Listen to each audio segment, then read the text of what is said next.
Assalamualaikum warahmatullahi wabarakatuh. Halo guys, kembali lagi di YouTube channel gua di Budak Gote SMD. Walaupun gua masih baru, gua harus tetap maju. Kalau kata Tokped, mulai aja dulu ya kan. Nah, kali ini gua mau review film bergenre action, yaitu film Wrath of Man. Gak usah banyak intro, langsung aja ke filmnya. Let's go.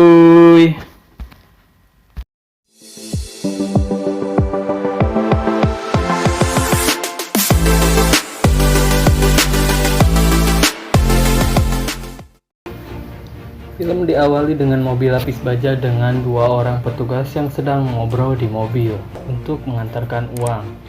Baru keluar dari gerbang beberapa meter, tiba-tiba mereka dikejutkan dengan mobil truk yang menghalangi mobil mereka dan menodongkan senjata pada mereka. Pintu mobil lapis baja itu dipotong dengan laser dan kedua petugas itu dilempar bom kejut ke dalam mobil yang mereka tumpangi dan mereka pun disuruh untuk turun. Di luar mobil, mereka dieksekusi satu persatu. Para perampok itu pun dengan leluasa mengambil tas-tas yang berisi uang dan pergi.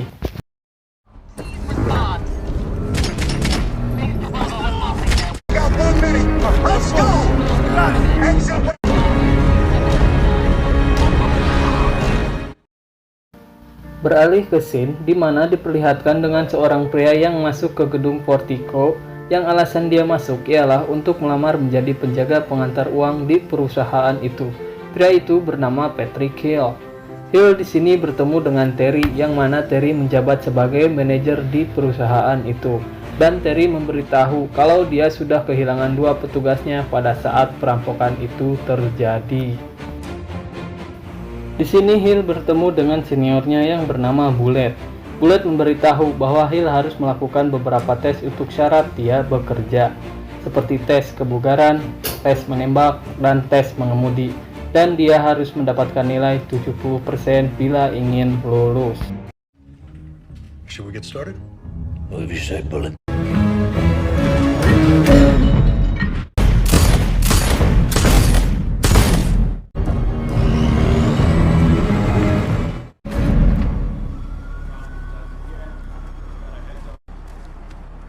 Hill pun lolos dengan nilai standar tepat 70% sesuai dengan SOP yang ada di perusahaan itu. Setelah resmi menjadi pegawai di sana, Hill pun bertemu dengan beberapa rekannya, yaitu Boy Sweet Dave dan Halo Bob. Makes me very popular and you look good. Hill di sini dibekali sebuah senjata untuk alat bantunya dalam bekerja. Di hari pertamanya, dia langsung mendapatkan tugas bersama rekannya, yaitu Dave. Mereka bertiga kemudian tiba di sebuah bank untuk pengiriman uang senilai $2 juta. Di sini, Bullet mengajak Edge untuk membantunya. Dalam tugasnya, dia bertemu dengan Godfrey, penjaga keamanan di sana. Dan setelah tugasnya selesai, mereka pun kembali ke depot penyimpanan uang. 2411, clear to proceed. Back. Copy that, Gamma. Okay, Gamma, you're clear. Di sini nih kita diperlihatkan dengan rekan-rekan Hill yang lain telah selesai bertugas dan akan mengetok pulang. Di sini Bullet mengajak Edge untuk segera pulang. Namun di sini Edge meminta waktu 2 menit untuk melihat kartu nama-nama anggota Portico tanpa sepengetahuan Bullet.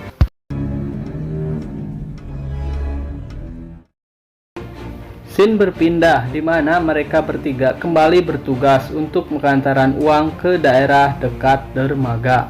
Namun kali ini mereka mengalami sedikit masalah karena Bullet yang tak kunjung datang membuat Dave khawatir. Dan benar saja, Bullet telah disandra oleh para perampok di sana. Dave yang sedang panik pun bingung dan sangat ketakutan. Namun Hill menyuruhnya untuk tetap fokus agar Dave bisa mengendalikan rasa takutnya itu. Dave pun kesal dengan perkataan Hill itu. Di saat itu juga, Dave disuruh untuk mengemudi ke tempat rekannya, yaitu Bullet, bila ingin menyelamatkannya. Dan setibanya di sana, mereka memukul Bullet sebagai tanda keseriusan mereka merampok truk tersebut.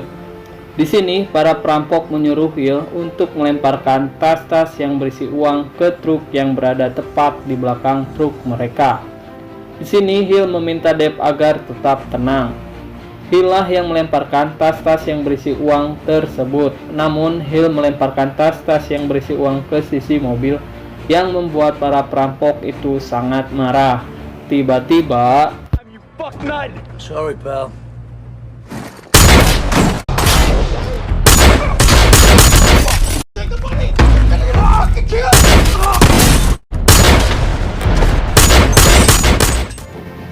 Hill pun menembak para perampok itu dan mengejar ketua perampok itu dan menanyakan siapa yang menyewanya. Namun, I said, suck my fucking dick.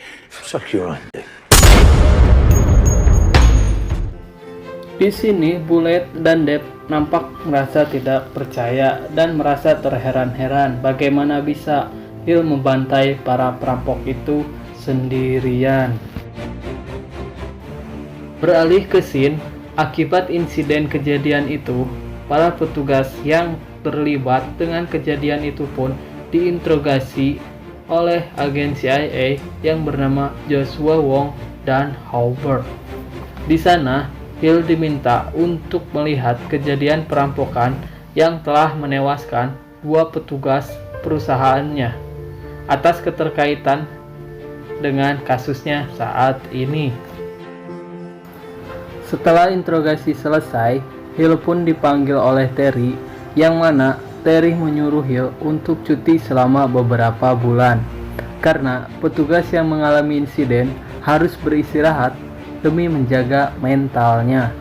Kemudian, pemilik Vertigo yang bernama Black Hawk mengapresiasi tentang kejadian yang dialami Hill, dan di sini Black Hawk meminta Terry untuk menaikkan jabatan daripada harus menyuruhnya libur panjang.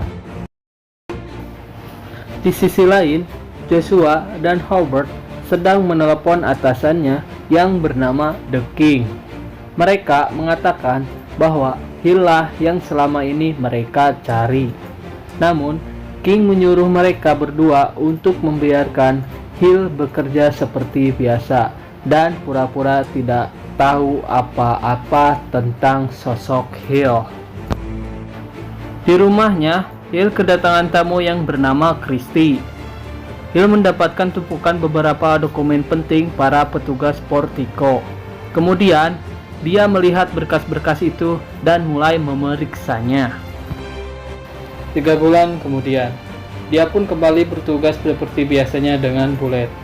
Kali ini mereka dihadang oleh begal, namun What the hell's going on? Get the fuck back! Reverse. Reverse. I can't fucking see. Damn it. Get out of the fucking truck!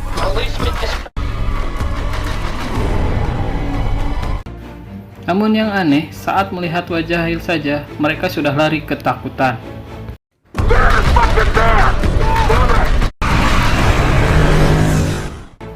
Dan di sini, Terry merasa terheran-heran atas aksinya Hill dan berpikir bahwa dia seorang psikopat. I'm starting to think he's a psychopath. Di sini Bullet menceritakan keanehan yang dialaminya kepada Deb. Mereka berdua pun curiga pada sosok Hill yang sebenarnya. Di sisi lain, Hill sedang berada di rumah Dana untuk menginterogasinya, dari mana dia bisa mendapatkan segepok uang yang ada di kotak miliknya. Di sini, Hill pun meminta agar Dana untuk menjawab beberapa pertanyaan yang Hill tanyakan. Kalau tidak, dia akan membunuhnya.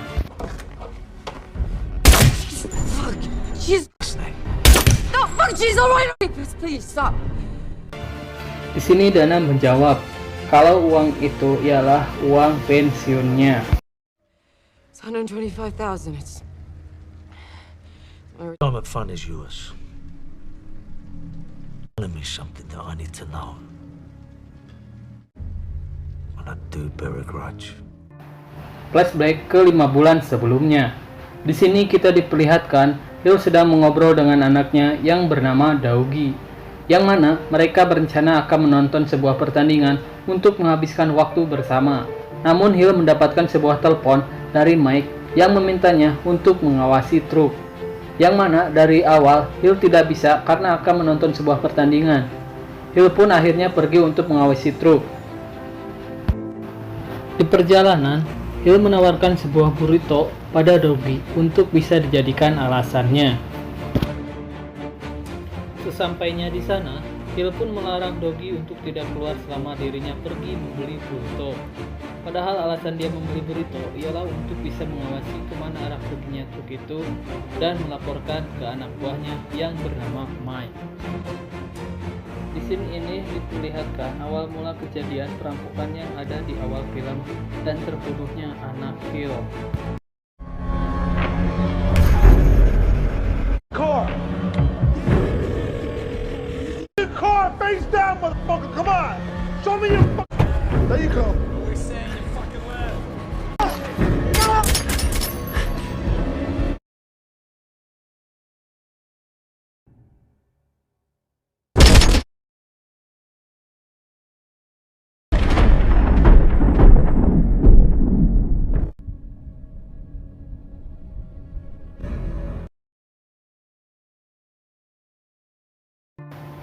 Setelah insiden penembakan itu ternyata Hill selamat. Namun sayang, anaknya yang bernama Doggy harus mati terbunuh oleh perampok. Dan karena kejadian inilah Hill menyamar sebagai anggota di Portico untuk bisa membalaskan dendam kematian anaknya. Di sini Hill bertemu dengan The King untuk meminta petunjuk darinya. Dan King pun memberikan daftar nama-nama yang bisa Hill cari. Di sini Hill bertemu dengan rekan-rekannya yang bernama Brendan, Mike, dan Mogi. Di sini Hill menyuruh mereka untuk mencari tahu nama-nama yang ada di daftar yang didapat dari King. Dan sini Hill pun meminta nama, muka, dan siapa yang menarik pelatuknya. I need to know who pulled the trigger. I need a face. Anyone with a skill set or a form. When you do anything. But what I'm hearing is, you think you've done everything. Understood. Brendan, Mike, dan Mogi pun menyekap Jerome dan menyiksanya agar dia memberikan sebuah nama yang bisa Hill cari. Di sini Jerome belum mau buka mulut setelah Hill menyuruh untuk menyiksa anak Jerome. Jerome pun mengatakan satu nama, yaitu Gacy bersaudara. Alright! Only fucking name. Gacy Brothers. Scene berpindah ke tempat Gacy bersaudara, namun Gacy bersaudara bukanlah orang yang mereka cari, dan kejahatan itu di atas mereka. Mereka hanya pencuri ringan, namun yang dilakukan Hill sangat di luar dugaan. The smash and grab.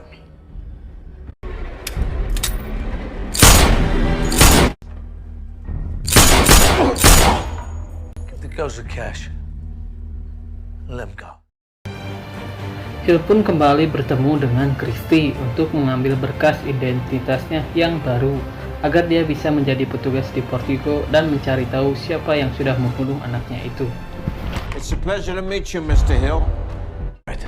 Divorced. Anyone else? Scene berpindah ke komplotan tentara veteran yang sudah lama pensiun. Di sini mereka merencanakan sebuah perampokan ke rumah-rumah orang Afghanistan. Namun hasil merampok dari rumah ke rumah tidaklah banyak. Do they keep cash? The calls. Number one. Go ahead, four. Assalamualaikum. Thought we worked out over $500,000 in stock. Texas, Patek, 6 carat. Merasa kurang dalam pembagian hasil mencuri dari orang Afghanistan, di sini Jackson pun merencanakan untuk mencuri uang lapis baja agar mendapatkan uang yang lebih banyak. Di dalam aksinya, mereka memiliki orang dalam yang memberikan informasi tentang truk-truk yang bisa mereka curi. Dan Sersan Jackson melarang keras agar tidak membeli barang-barang mewah agar tidak menimbulkan kecurigaan. Dan merasa bisa mencuri banyak uang lagi, di sini mereka merencanakan sebuah aksi pencurian yang bisa membuat mereka banyak uang, dan misi inilah yang membuat anak Hill terbunuh. Dan disinilah awal mula anak Hill terbunuh oleh para perampok, yang mana para perampok itu ulah Jackson dan teman-temannya. Time to go to work, boys. Are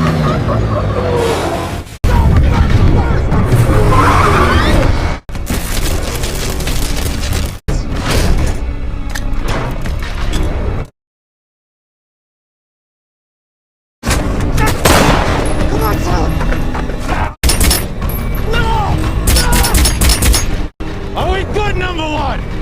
We're good.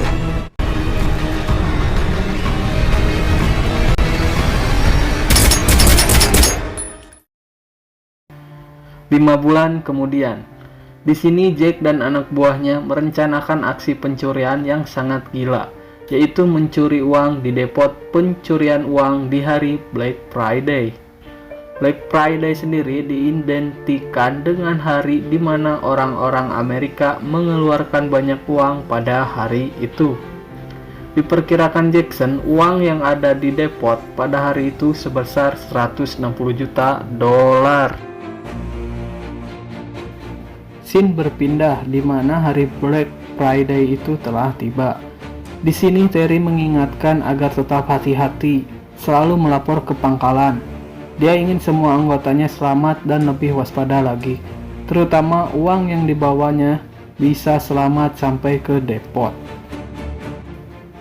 Di sisi lain, Jackson yang menjemput Chan ke rumahnya melihat barang-barang mewah yang membuat Jackson tidak suka dan menyuruhnya untuk dikembalikan. Di sisi lain, Hill dan Bullet telah selesai mengangkut uang-uang yang ada di bank dan bersiap untuk pergi ke depot. Namun di perjalanan menuju depot, Bullet menceritakan sesuatu pada Hill bahwa dia akan bekerja sama dengan temannya yang akan merampok semua uang ke depot pada hari ini. Dan Bullet pun menawarkan sebuah kesepakatan kepada Hill, apabila dia ingin hidup, dia harus menuruti dan tidak melakukan apapun jika dia ingin selamat. If you don't comply, so do as I say and you won't get hurt. Want the jackpot? Today. Do we have a deal? Yeah. Di tempat inilah Bullet dan temannya itu bertemu, dan disinilah tangan Hill diikat dan diancam agar tidak melakukan apapun bila dia ingin selamat dan melihat hari esok.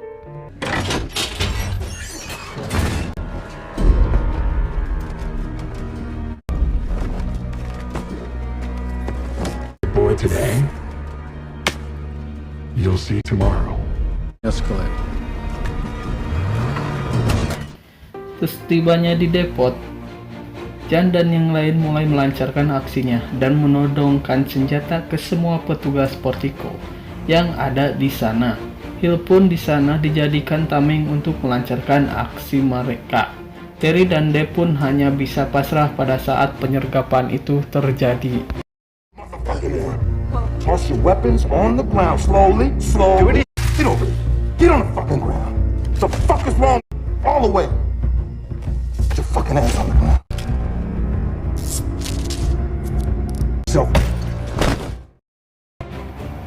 Di lain sisi, Bullet pun yang bersandiwara dijadikan candera dan untuk mengelabui petugas yang menjaga ruang kontrol agar Elvis dan Jackson yang membawa mobil bisa masuk ke dalam depot. Namun Fucking kill me. Bullet, get down!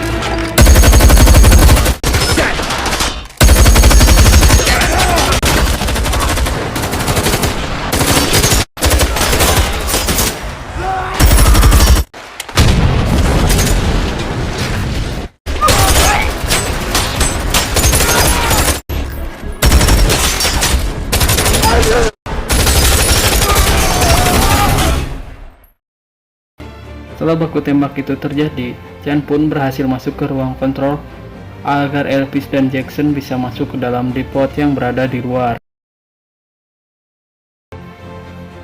Di sini Hill pun berhasil melumpuhkan salah satu perampok dan berhasil membebaskan Terry dan Deb. Hill pun langsung mengambil helm pelindung agar bisa mengelabui para perampok. Hill pun menghampiri perampok yang lainnya dan menaruh ponsel milik Hill ke dalam tas yang berisi uang sebagai pelacak. Terry dan Deb yang sedang berdebat itu pun diketahui salah satu perampok yang lain, dan Deb pun ditembak tepat mengenai dadanya. Hill pun kembali melumpuhkan salah satu perampok dan kembali ke ruang depot untuk membasmi perampok yang lainnya.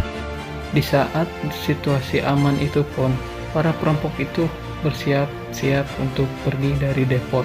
Namun tiba-tiba Hill muncul dari belakang menembak mereka semua.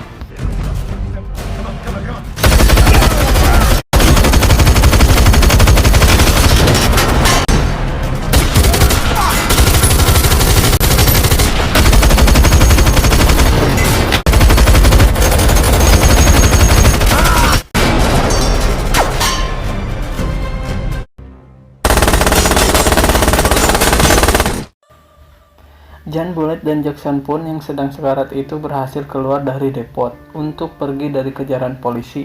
Namun Jan dan yang lainnya berhasil lolos masuk dalam basement. Di sini Bullet memindahkan uang dari truk ke troli dan dibantu oleh Jan. Jan yang tadi berniat membantu malah membunuh Jackson yang berniat membunuh dirinya. Di sini Bullet dan Jan memindahkan uang ke dalam motor ATV untuk dipindahkan ke dalam mobil. Saat Jan sedang membuka gerbang, Bullet berencana membunuh Jan. Namun Bullet lah yang dibunuh oleh Jan. Too fucking slow. Setelah aksinya itu, Jan yang sedang menikmati minuman dan melihat hasil curiannya, dia mencari sumber suara HP yang berada di dalam tas. Dan tiba-tiba ada Hill di belakang Jan. You can answer it. What do you want?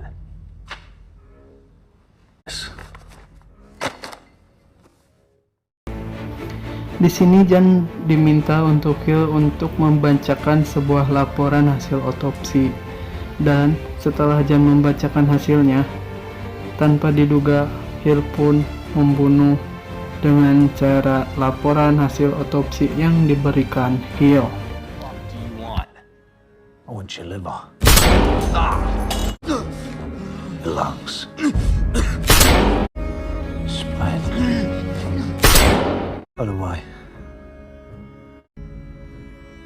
his name was Dougie.